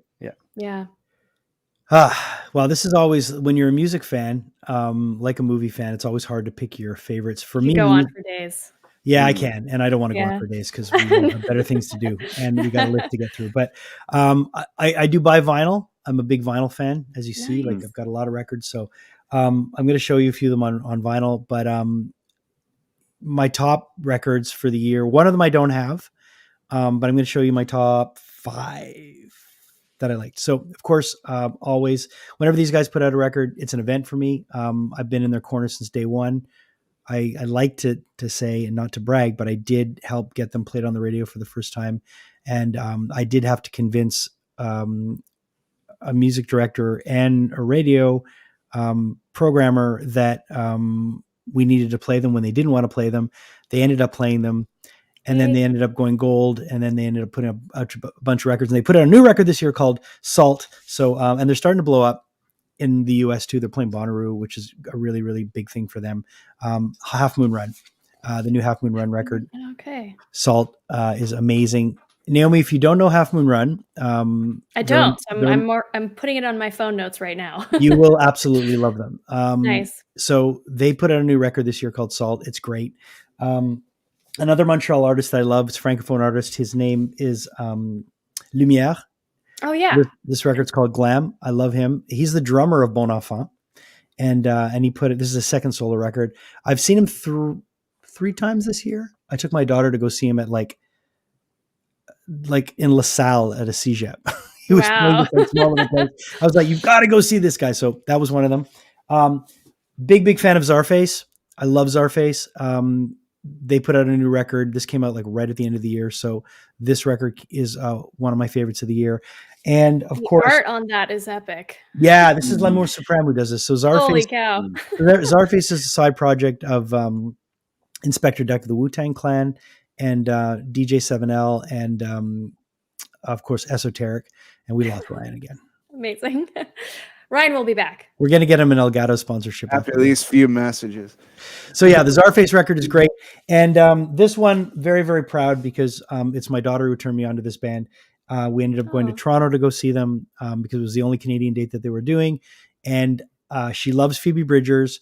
She loves Lucy Dacus, and she loves the third person in the band whose name's escaping me. And this is their super group, Boy Genius. Now, I love Boy Genius. And I actually really, really, really think this is my favorite record of the year. And it's one that every time I put on, I'm blown away at how kids that are not even 30 years old, or maybe they're very early 30s or late 20s, I think they're in their late 20s, can write such incredible music. And it's deep. I connect to it. And as a 53-year-old white man, the fact that I can connect to music that these three young girls are making blows me away. Cause a lot of the time with a lot of music that younger people put out, and I know I sound like an angry guy yelling at a cloud, but I just feel like there's something wrong with me connecting with the song that a 19-year-old girl wrote. Do you know what I mean? Yeah. It's like, in my mind, I'm like, I shouldn't be connecting with that. I connect with this on a deep level because I just think their songwriting, they're old souls, and there's no doubt about it when you listen to it. They're amazing. They recreated the Rolling Stone cover of Nirvana Rolling Stone cover when they were wearing the suits. Oh, wow. So they're big 90s grunge fans. They're big rock fans. And what was great about seeing this band live, and I saw them banner where we saw Filter at Budweiser stage in Toronto. And what was great about it is that they were playing their biggest show that they had ever played yet. I think it was 22,000 people in Toronto. And you're looking on stage and you're seeing an entire, like there's three girls in front and then all their backing musicians. I think they had another four people playing behind them, all young girls playing rock and roll. And to me, being a guy who always wants to carry the flame for rock, and I'm really eclectic with my music taste. Like I like everything from, I like electro, I like everything. But the fact that there's young girls that are carrying the torch for rock and roll, and that there's a group of 22,000, mostly probably 18 of those 22,000 were girls under 20 watching this and maybe getting inspired to pick up a guitar or a set of drums and to be the next Boy Genius made me really, really happy as a fan. So that was probably a combination of the record being incredible and the live experience just blowing me away and making me happy. And of course, sharing that with my daughter, put that as my favorite of the year. Aw. I gotta say, those were great. Thanks. There's something interesting going on in rock and roll right now. And I think it's, there's a lot of people that are like you said, Rockman, like there's a lot of kids that are, I say kids, but like, I'm an old guy too, right? So, but there are a lot of people that are like, let's say, like in their 20s, and they're pulling all the kind of the good stuff from the 90s. Yeah, like when we were growing up in the 90s, and there was all these bands coming out that were like, oh, those guys are influenced by, like, Pearl Jam was influenced by The Who, and like Soundgarden was obviously influenced by Black Sabbath. And I think like now we're hearing bands that are like, oh, that's clearly influenced by Nirvana or by influenced by other artists that came out of the 90s. And I think that's really, really interesting. I hear it from a lot of local bands too. Like there's a small band down here that I just caught like randomly one weekend. They're called Polluted, and they have an EP called Insidious. And a buddy of mine who works at a record shop goes, check this out, man. It's like my favorite EP of the year. And I was like, yeah, okay, whatever. And I went down and saw them, and like I just went, right. And then I downloaded the EP off Bandcamp. It's like $5, whatever.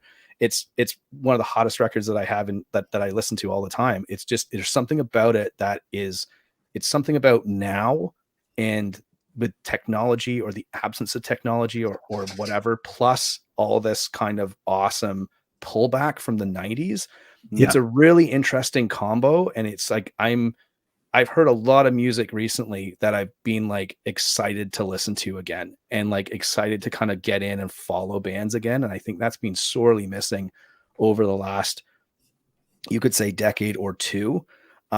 So I've always been a proponent of saying it's going to come back, man. Rock's going to come back. And it hasn't really ever done that. But I think things are coming, and I think that's really, really great.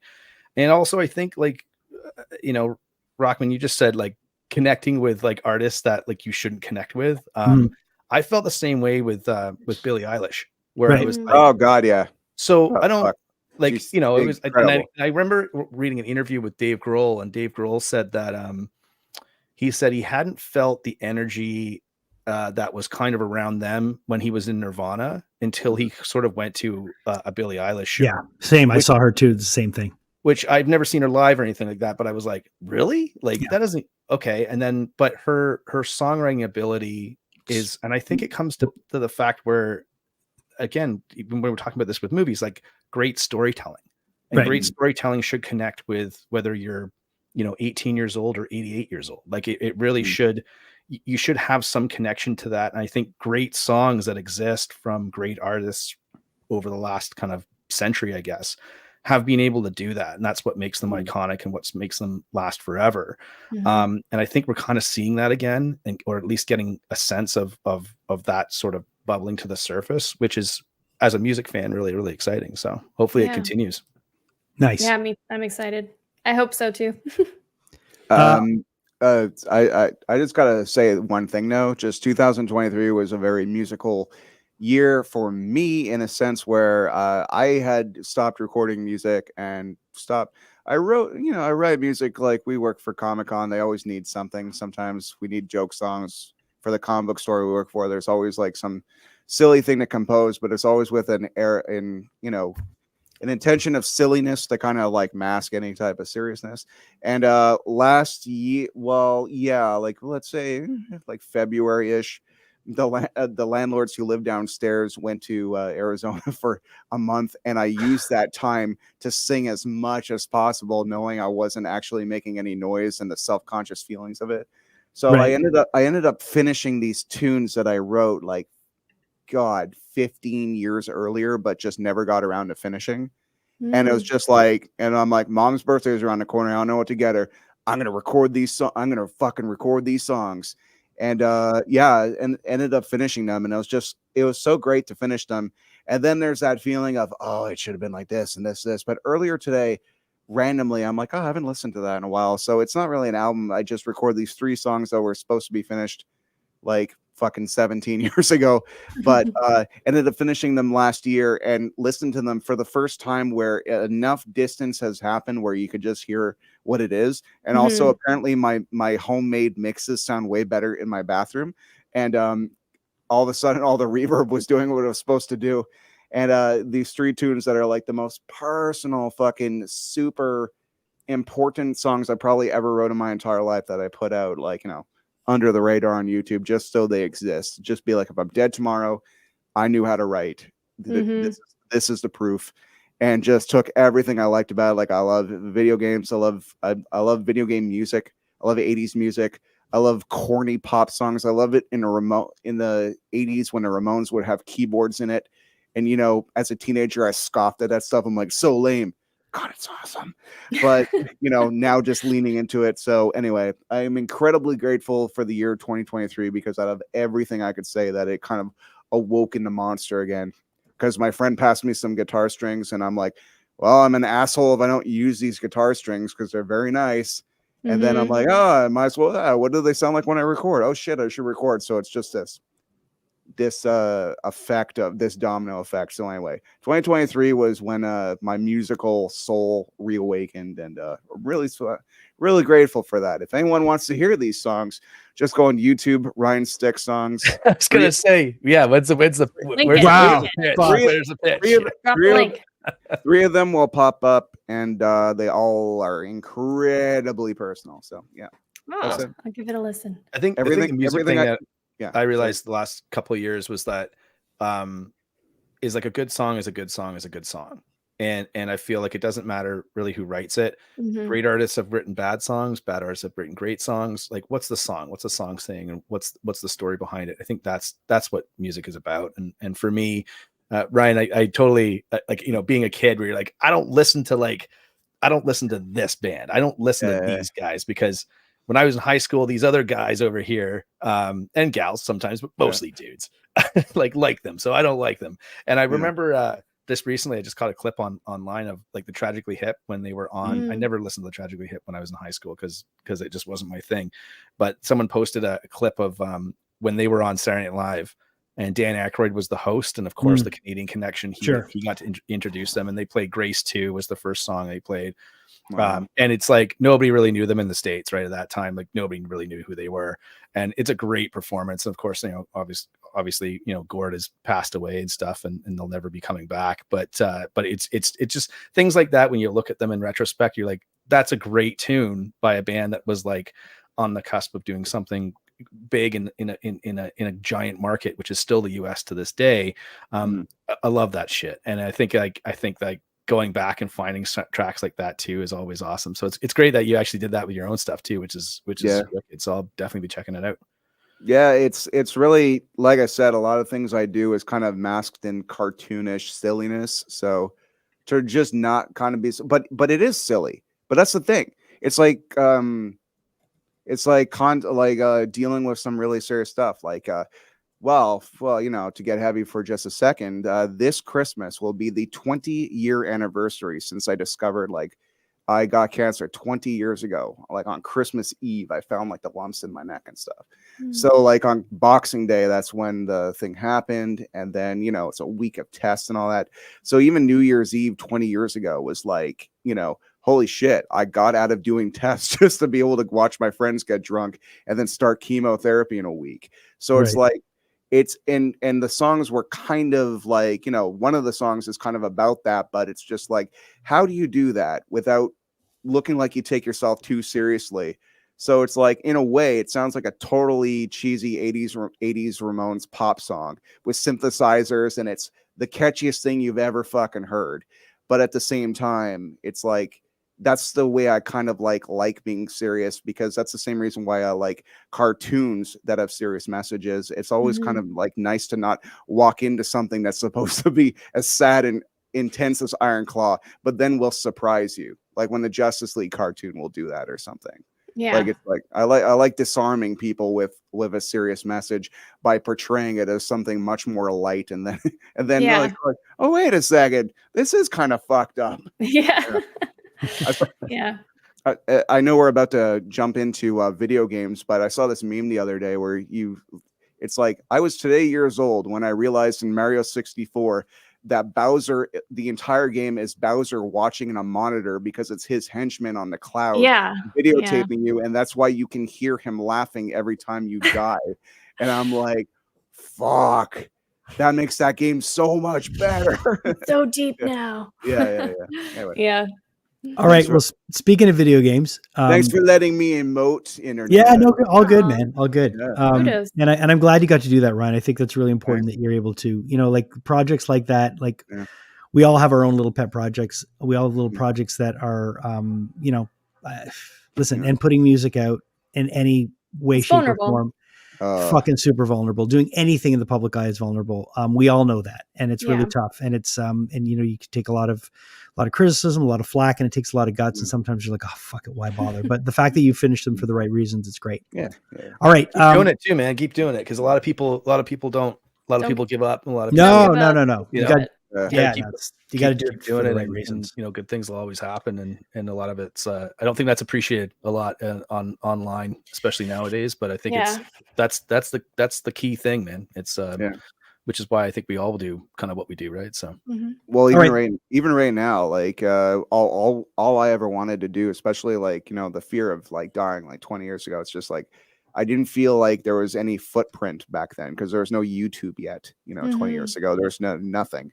So it's just like, besides my parents forcing people to look at my sad photographs, like, did I exist? Is there any evidence? And like for the last 20 years, it's been a beautiful life, and it's been filled with incredible things. And luckily, due to the business that we're in, especially with Rockman Power Hour, there's like, in 50 years, people, or 100 years, if YouTube even still exists, people can say, holy shit, that dork got to talk to Corey Taylor. That's fucking awesome.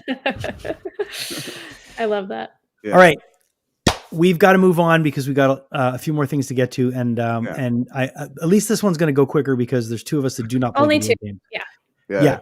So Banner and I are not gamers, so we're going to stay out of this conversation.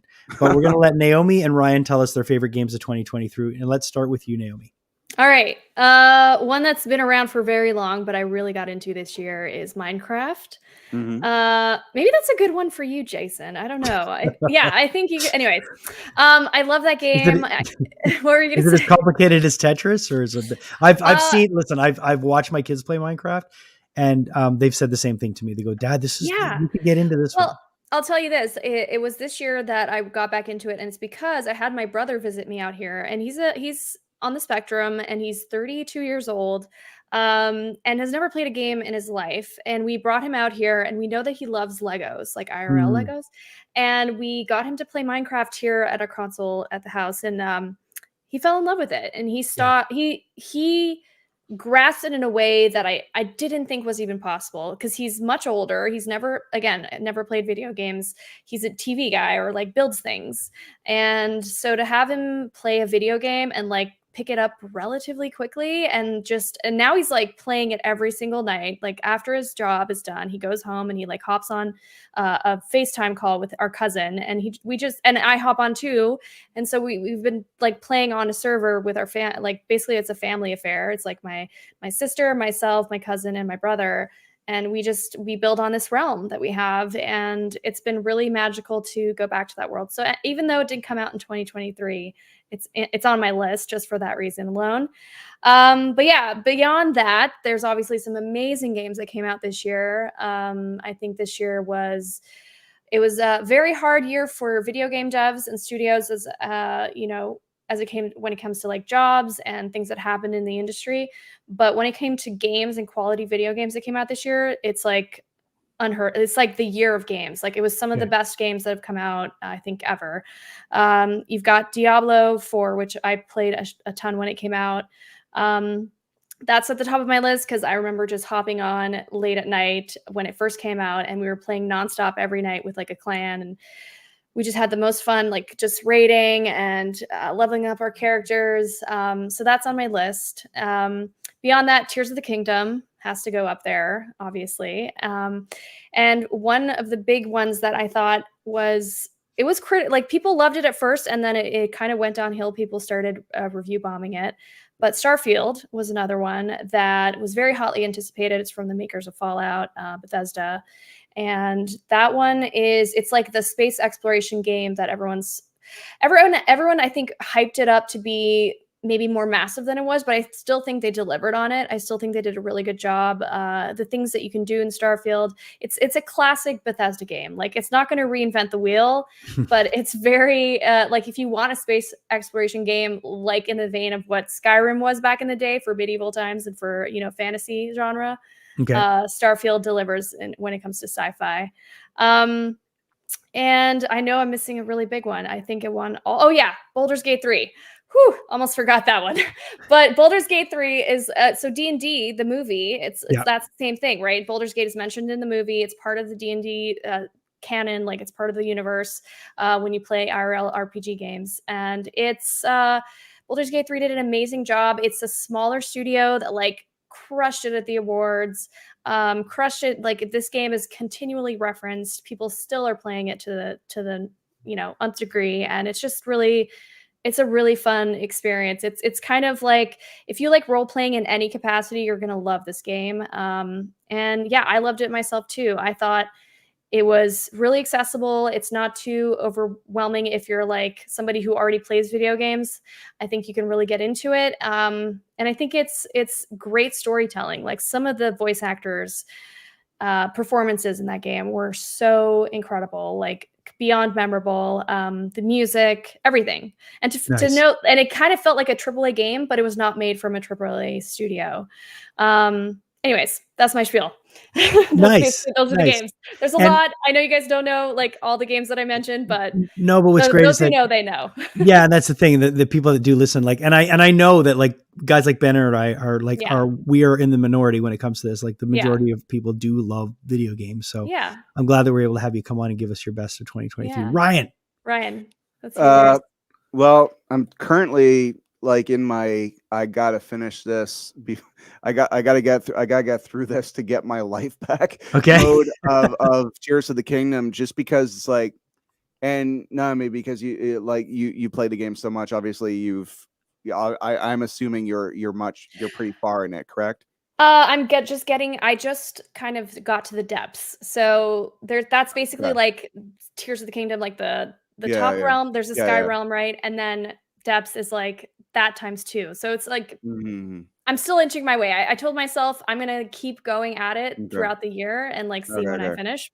Because I'm like, I might 100% it if I can attempt that. Like I know there's like stuff you can do forever. But yeah, I'm almost completed. I'm deep in it. Okay. Well, I'm like I just beat like the Lightning Temple, and now we're looking for the next stage and stuff. So anyway, I remember like playing this one part where like in order to beat the in order to beat this boss that you know has been pretty much, Jason, what happened in this particular game is that this event happens and the world essentially gets ruined by this event, and each region is getting affected by like the people, the people who fly, that like there's an ice storm essentially happening around their area. Like, I love the idea that you're like just this dude who just wanders into town, and it's kind of up to you to kind of solve it, like Littlest Hobo / Incredible Hulk style. And this game is kind of like you could do whatever you want. Like in other games and other Zelda games, there's always been like this legit solid script. Like the tightest game they've ever made is Ocarina of Time, because it's a masterpiece. Like there's not a dull moment. It's insane. You could also probably beat it in 3 days if you're really good. In this game, that's fucking impossible. And also, it's kind of up to you to see which one you want to do first.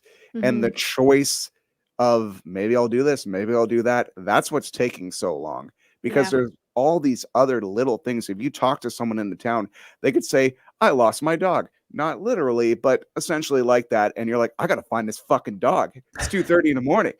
A lot of side quests. Yeah, a lot of side quests. I've been doing so many side quests because apparently I'm a very empathetic player.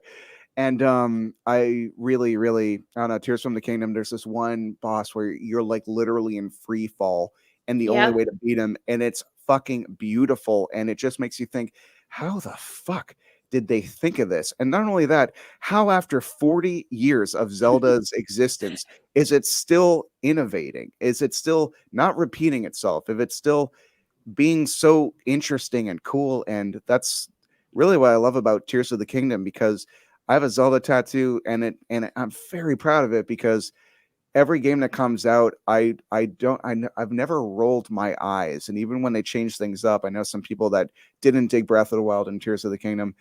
I'm all for it. It's another chapter in Zelda. The classics are still there. It's all good. But Nintendo did this thing where they said, oh, people buy stuff at Christmas season.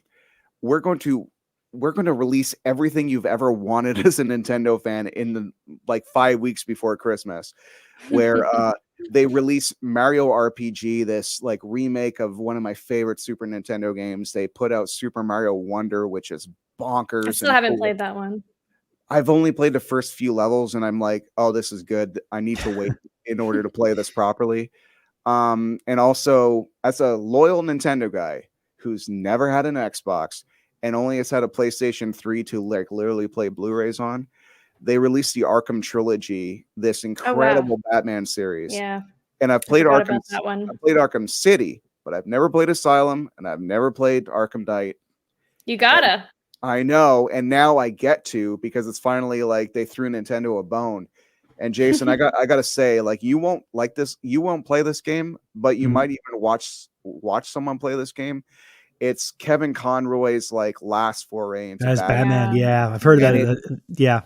And Mark Hamill, and like they're playing the Batman and Joker that is just too scary to ever animate. It's just fucking awesome. I think these games are masterpieces, and the fact that I have a pile of greatness, like, it's a little intimidating, because here I am trying to get through Tears of the Kingdom, and I'm like, you guys put out all these other games in 5 weeks? Are you fucking insane? Yeah, you never finish that. I know. How am I supposed to finish all these? But at the same time, what a time to be alive, right? Oh yeah. What a time to be a gamer. What a time to be a gamer. Is that the last time that, I mean, Mark Hamill just recently said that he wasn't going to do the Joker anymore because he couldn't do it with Kevin Conroy. So is that the last time that he did something with him? It was either Arkham Knight or it was the Killing Joke animated movie. Like one of those two Right. things was kind of like his. Yeah, and he said he would not do it without Kevin Conroy, and because that's Kevin why he did Conroy- it for so long, right? He said it because it was with Kevin. He goes, yeah, I would always do it because it was always so much fun, but now it's just different, right? So it's kind of a cool story, right? Yeah. So neither one of us game. So I'd love to say that I'm inspired, but I'm going to try Minecraft, I guess. I don't know. I think you like it. I think it's easy enough to, you just do creative, like just do basic stuff. Don't do survival mode. You'll know what it is when you get to it. I'll keep sending you games that I think would help. Okay, if you've got gaming suggestions, listen. I have access to a PS5. My son has a PS5. Oh, perfect. But I do like I like pinball machines. I don't know if that qualifies. I'm a pinball guy, so that ages me. That's the thing. You know, people say, "Oh, I'm not a gamer" and stuff, but like, have you played? You know, Tetris? Like, have you played? Like, there's. I used to play Tetris. I used to have a Game Boy when I was on tour, and I would play Tetris when we were on the bus. Those are all games. Those are all valid things to get nerdy about and to be a gamer about. I have a quick question for the gamers in the panel here. Have either one of you played that new Texas Chainsaw Massacre game for PS5? No, but I've played the Friday the 13th game, and it's wonderful. It's everything that it was ever supposed to be. I hear it's really good. Yeah. It's just fucking brutal. The Friday the 13th game, dude, all you do, essentially, I'm always Jason, and all you do is run around and try to kill kids. Like, it's really fucking funny. That's what Friday the 13th is. That's all he did. He's ran around and killed kids. But it's Kane Hodder in a motion cap suit, literally doing a thing where you're grabbing them and you're slamming a door, like whatever you're near. Or you could pick up something. It's so creative and just so eye-rollingly brutal that's exactly what that game was supposed to do. And I think, there's a Texas Chainsaw. And is there supposed to be a Halloween one? But probably. I know there's a Texas Chainsaw. There's a new RoboCop one. Yeah, I almost bought a Texas Chainsaw Massacre, but I was like, I don't know. Is this going to be something I buy? And I'm going to because I have a PS5 because I bought it. Oh yeah. I bought it right Don't tell me you bought it. Don't fucking tell me you bought it to play Blu-rays on, or I'm never fucking talking to you again. No, I bought it. Don't fucking tell me you watch Blu-rays on it. I watch 4Ks on it. You watch, so that's your Blu-ray player? Good idea, actually. Yeah, because I bought it right before the I bought it. Okay, so right you just the pandemic. If you only knew how fucking much you've fallen in my fucking physical media esteem. You watch Blu-rays on your PS5? Oh no. Dude, a player is a player. No, fuck. Did you just say a player is a player? Yeah. I said it's a 4K player. Wow. Okay. All right. You're saying I should get an actual player? I play everything on my Xbox, so. But that's okay. Do you still collect physical media? I do have. No, I'm talking about movies. I don't collect. No, I don't. So, but I have some. Do you mostly stream your movies? Yeah, I mostly stream. Sorry, that was a weird click in my mouth. But yeah, okay. I did recently get a 25th anniversary edition of Titanic on Blu-ray. Yeah. So you watched it on your PS5 or on your Xbox, which plays 4K. And it looked great, right? It looks amazing. Yeah. Okay, you have a pass because you don't know better. He should fucking know better. And I'm very disappointed. I thought you had a standalone player. There's no difference. I do. It's called a PS5. Don't tell me there's no difference in the quality. Yes, there is a fucking quality. Like, there's no difference. You guys need to have a whole debate about this and make it its own video because this will take the world by storm. Let's not. I don't want to talk. I don't want to. Don't. But there isn't a difference in quality. There actually isn't, though. There's a difference in quality with players, but I'm not even going to get into that. So you guys do your research. Yeah, let's not talk about this. And you guys will make a video about it. Anyways, it doesn't matter. I need you to come back as a ref for this one. Yeah, I could totally. I'll ref it. I don't understand. I'm just very surprised right now. I thought Ryan. I literally thought he had whatever. I got it. Better your days are numbered on this PS5, show. I figured I get it so it could do both things. I felt like I was going to play a bunch of games, but then here's the problem. Every time I go into EB Games or whatever, which is kind of like the GameStop up here. Yep. I'm always like, hey, what game should I get for PS5? Like, what's really gonna? So I bought Cyberpunk. I played Cyberpunk front to back. Amazing. Although and you're not a gamer. Not really. Well, the thing is, I can't get the hell out of here. I couldn't figure out a lot of the stuff and upgrades and stuff. But I love driving around the world and shooting robots and stuff. Right. So that's a legit game. I'm pumped for GTA 6, which comes out, I know, in 2025. Yeah, we gotta wait. I don't like. I was like, I'm not a big. I never got into the Final Fantasy games. Like, I like either first person shooter or more story driven games. Says he doesn't play games. I can't believe it. But every time I go in the store, everyone looks at me like I'm like this degenerate, right? Like they're like, why are you asking? You should know this. If you have a system, you should know. So I don't know what game I should get for PS5.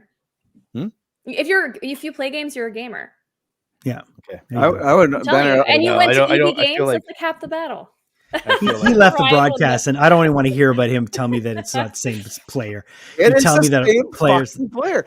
Okay. Sony has always done this. Yeah, Sony's always done this. So I'm with PS2. Not the time. Not the time. Time out. Not the time. You're the one being a dick. I'm not being a dick. It's just that the end of the show. You can tell. You can't tell me that a standalone player. It's like talking to somebody about you're going to talk to somebody about playing records on a Crosley versus playing them on it's that kind of thing, right? It's like you're talking about needles. You're talking about that's what I'm talking about. I'm talking about needles and PS5s, like analog versus digital. Yeah. Anyways, it doesn't matter. Sound off in the comments below. Let us know what you think, and don't forget to subscribe to this channel, the Rockman Power Hour. Yeah, thank you. Watch the Beatles break up.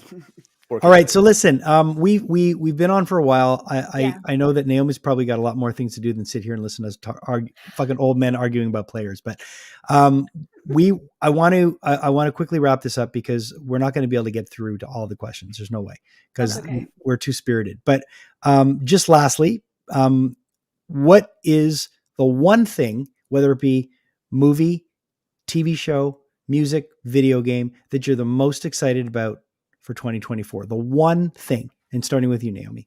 Dune 2. Thank you. Dune 2. Why Dune 2? I love the first one. Yes. Obviously, very huge fan of, I'm blanking on his name right now. Denis Villeneuve? Yes, Denis Villeneuve. Yeah. And I'm just so proud to obviously be from Quebec and to have him be helming such great films, Blade Runner, So yeah, I'm very excited for Dune 2. I love the cast, just everything about it. Let's go. I don't know. I don't want to. I'm just hyped for it because I know what to expect, and I kind of do. I don't know. I got to talk to Denis when he did 2049. Nice. What was great about it was the fact that he was in Montreal. He did all of his press in Montreal. He said, "I'm not going to LA to do my press. They will come to me." And it was beautiful that he did it all here. And when I interviewed him, it hadn't been announced that he was doing Dune. Right. There was rumors, but it wasn't announced. And I said, "Can you do me a favor?" And he said, "What?" I go, "Can you please do Dune for me?" And he says, "Okay, I'll do it." And he ended up doing it. Wow. And what's great is that he works so closely with his wife, Tanya Lapointe, who used to be a journalist here. And she, she's a producer on all the films with him now. And she also puts out these incredible books that are, and she puts out these great books that document the entire process of them making those movies. They did a great Blade Runner book, 2049. They did a great Dune book. So yeah, I can definitely see why that would be one that you'd be excited about. Just stoked for that. Benner, what's your most anticipated piece of pop culture for 2024? I'm gonna say the same thing. Dune 2. Nice. So the reason for that is because I think the first one got a bad rap just from when it came out with the pandemic and stuff like that. Fantastic film. I'm a huge Denis fan. Yeah. He other than Christopher Nolan, I think he's the most exciting director probably working. Hands down. I think he has a one up on Nolan on this respect, because I think he's the most visually stunning director that's working today. I just recently, this past weekend, I was hanging out with someone who'd never seen Sicario. Wow. And I was like, "We got to watch I go, that's it. We got to watch it right now. It's on Netflix. Let's watch it." And even the person I was watching with said, like, at the end, like so many, shot by Roger Deakins, right? He's the DOP on that, on that, as well as Blade Runner 2049. And it was just like some of the images just look like paintings, right? And I was like, I'd forgotten about that. And I'm just pumped for the cast. Apparently, the rumor is that this movie is amazing. The second part, the first part was all set up and it was really, really good and well made, and everyone knows that, everyone's seen it. But this second part apparently is just absolutely phenomenal. And it's not just people that are just kind of pushing that as press. Apparently there's people on the inside saying that this movie's going to rock. And also in further developments, actually this week, I think it got announced, or maybe last week. So Denis has finished part 3. He's written the script for part 3, which they don't know if it's going to get greenlit, obviously, which is what happened with the second one. They didn't know it was going to go. Yeah.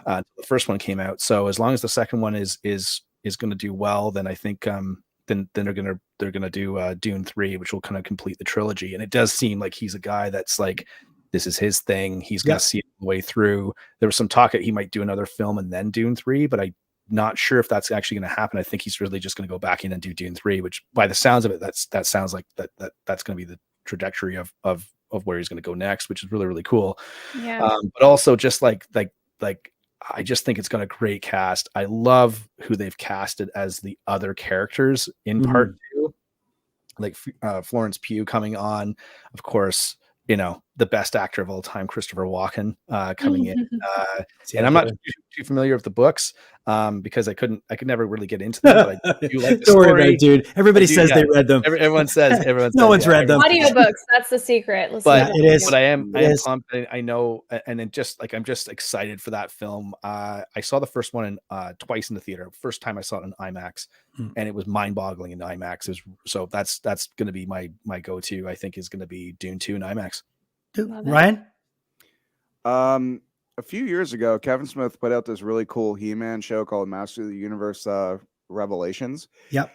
And a bunch of mouth-breathing assholes fucking rebuke bombed it and couldn't get fucking past the part where it's like, oh, it's a fucking show about Tila. He-Man's not even in it.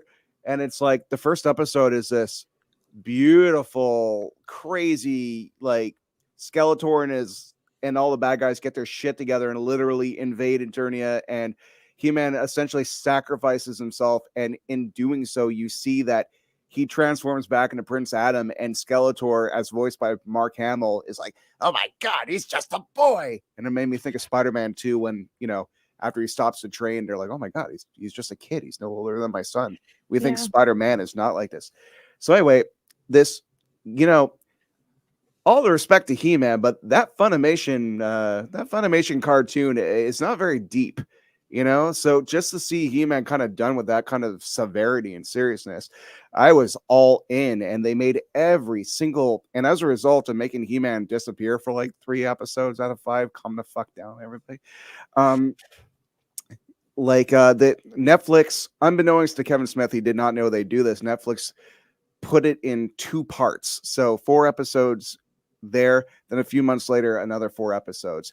And in those 4 episodes, He-Man was kind of like, you know, taking a back seat. So you got to know all these other characters that were just kind of like, you know, waving side characters with no emotional depth whatsoever from the original series. And all of a sudden you're like, holy shit, the most annoying Jar Jar Binks type character, Orko, is got one of the best fucking episodes and the best fucking scenes, and it's awesome. And so, you know, like all things I like, the internet gets a hold of it and fucking strangles the puppy. And I'm looking forward to the next part of it coming out, which is Masters of the Universe Revolution, that's coming out at the end of this month. And the mindset of the internet, although still kind of savage, is arguably better than it was in 2020 when nobody could leave their house and all intensity was dialed even more. So I'm looking forward to watching it without having to argue with people on the internet, because I feel in the last 4 years I won't even read their comments this time. But you know. Yeah.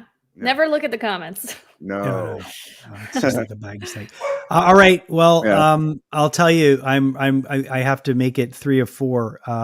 You know, Dune 2 definitely on my list. Was really disappointed when it got delayed. I understand why it got delayed, because they needed actors to promote it, and if there's an actor strike going on, you can't really put out a tent pole like that and have it fall flat.